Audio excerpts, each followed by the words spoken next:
What's your name? My name is Don Estabrook. I feel like it's like, can you please look into the camera and say your name? What do you do for a living? I am a high school teacher. What do you teach?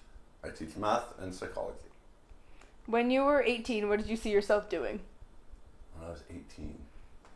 Well, in my high school yearbook, it says psychologist or juggler.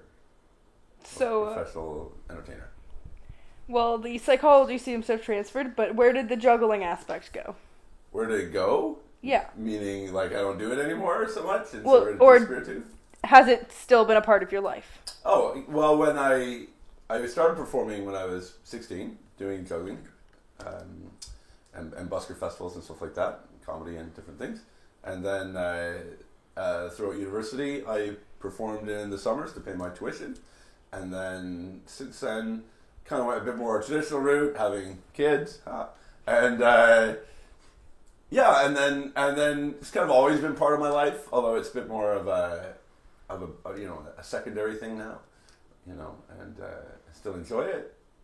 Don't juggle as much now. I do more stilt walking and comedy and stuff like that, but still, I think it'll always be part of my life to some extent. So what have you developed in your performing side that you still have? So like either characters or what do you do for performing now?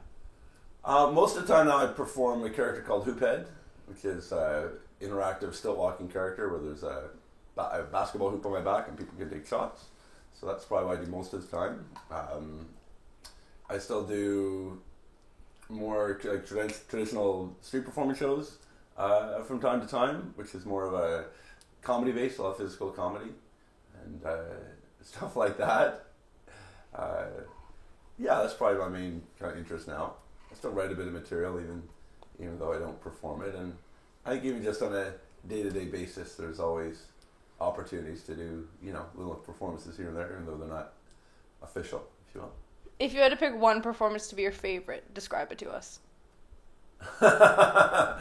Well, probably I'm trying to think, when would this have been? Probably 15 years ago.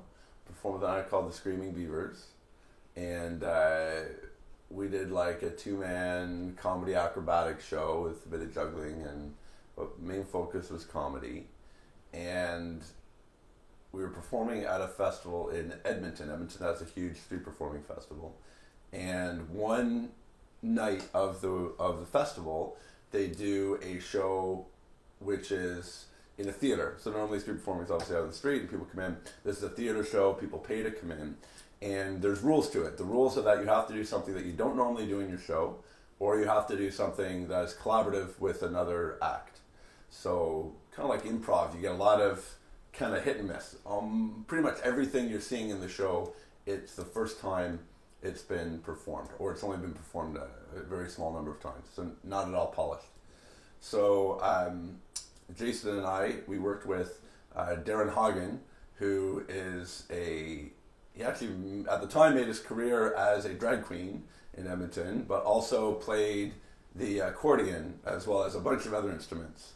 And so the basics to the routine was that we were in kind of dapper little vests with with our ties, and he played Spanish Flea on the accordion. I don't know if you know the song. There you go. And so he played Spanish Flea on the accordion. We did a little dance, and we made a handkerchief disappear. So the whole premise to it is it's a really simple trick. You make the handkerchief disappear, and then you make it reappear. So basically, we make it disappear, and then he goes to make it reappear in my pocket. And so we go in, and lo and behold, it's not in my pocket. So he pulls the pocket out, and then we kind of look at each other and we're like, oh yeah, we figured it out. And then starts back at the beginning again with the Spanish Flea. We go into this goofy little dance, and then we go over to the other pocket, and then pulls it out. It's not in the other pocket. And so it basically slowly goes, we're doing this exact same goofy dance. Every single time it's where could it be?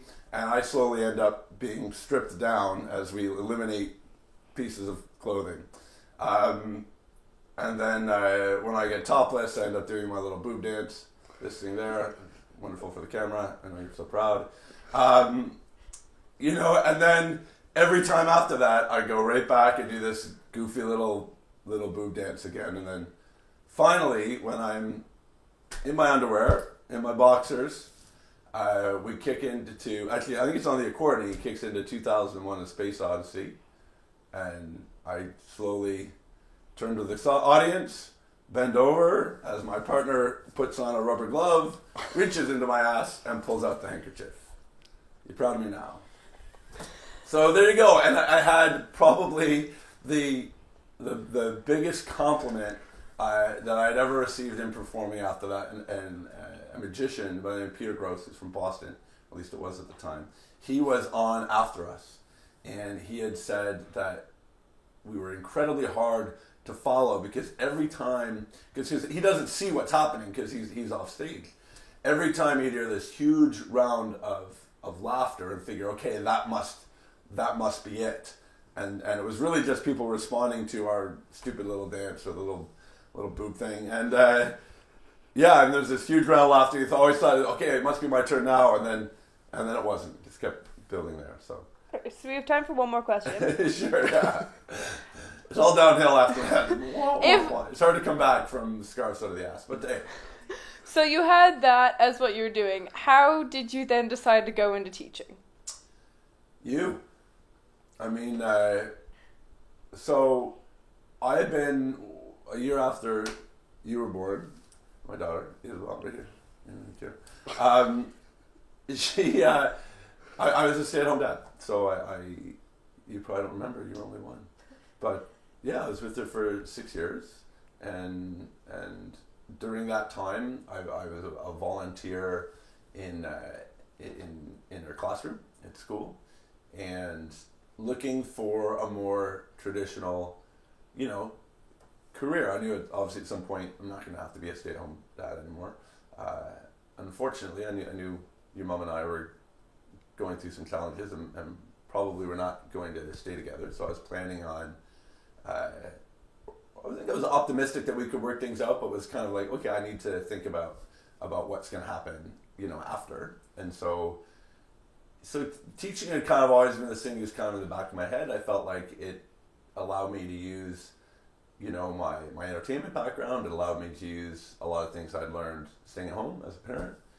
And yeah, and it was feasible. I had my university degree already. I could do it as a 1-year program, and then I could start teaching. And so I did. And I'm happy I did, because now it's something that I really am passionate about and enjoy a lot. Okay, well, that's all the time we have, but thank you for being with us today. All right, no problem. Take care.